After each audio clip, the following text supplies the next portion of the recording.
Saudara-saudaraku, mari kita tunduk kepala dan kita berdoa. Bapa di surga, Bapa yang kami sembah siang dan malam, kami akan belajar lagi firman-Mu pada saat ini. Roh Kudus akan memberikan pengertian kepada kami. Di dalam nama Tuhan Yesus kami persembahkan doa ini. Amin. Firman Tuhan pada saat ini berjudul Kemuliaan Surga. Ayat tema Mazmur 111 ayatnya yang ketiga. Agung dan bersemarak pekerjaannya dan keadilannya tetap untuk selamanya.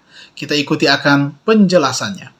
Nah, adalah pengurapan ke-12 bahwa langkah yang pertama sudah diambil dalam pengorganisasian gereja yang sesudah kepergian Kristus harus melanjutkan pekerjaannya di dunia ini. Tentang pengurapan ini, catatan mengatakan, kemudian naiklah Yesus ke atas bukit.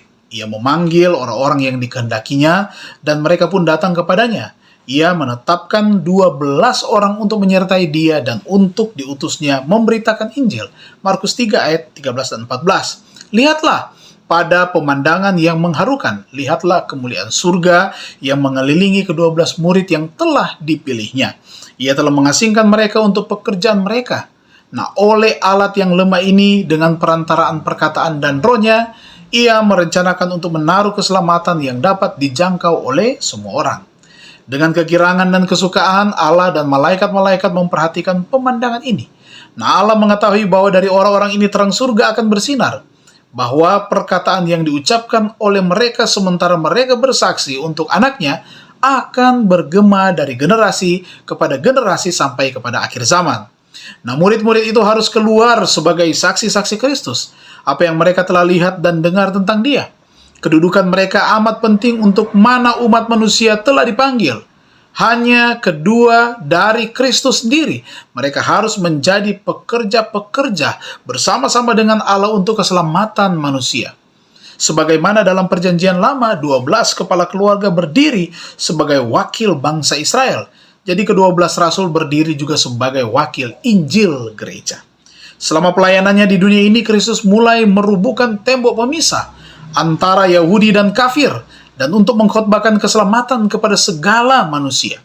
Meskipun ia seorang Yahudi, ia bergaul dengan bebas dengan orang-orang Samaria, meniadakan kebiasaan Yahudi dengan mengindahkan orang yang terhina ini. Ia tidur di bawah atap mereka, makan pada meja mereka, mengajar pada jalan mereka. Nah, juru selamat rindu untuk membukakan kepada muridnya kebenaran mengenai merubuhkan tembok pemisah antara Israel dan bangsa-bangsa lain. Kebenaran bahwa orang-orang bukan Yahudi dengan orang Yahudi turut menjadi ahli-ahli waris dan anggota-anggota tubuh dan peserta dalam janji yang diberikan dalam Kristus Yesus. Mari kita renungkan lebih dalam. Apakah saya sepenuhnya memahami kenyataan bahwa yang mulia dari surga ingin memiliki hubungan pribadi dengan saya? Mari kita tunduk kepala dan kita berdoa. Kami berterima kasih dan bersyukur karena kami boleh merenungkan lagi firman-Mu pada saat ini. Kemuliaan surga menjadi bagian kami. Kristus akan datang untuk memberikan kepada kami kekuatan iman. Lewat tuntunan kuasa Roh Kudus, kami akan memuliakan Tuhan. Kami akan memahami kenyataan bahwa yang mulia dari surga ingin memiliki hubungan pribadi dengan kami semua. Biar kiranya kami berhubungan dengan Tuhan. Biar kiranya kami melakukan kehendak Tuhan. Dan berkat-berkat surga menjadi bagian kami semua.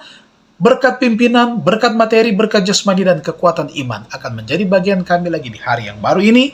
Dalam nama Tuhan Yesus kami persembahkan doa ini. Amin. Tuhan Yesus memberkati kita semua.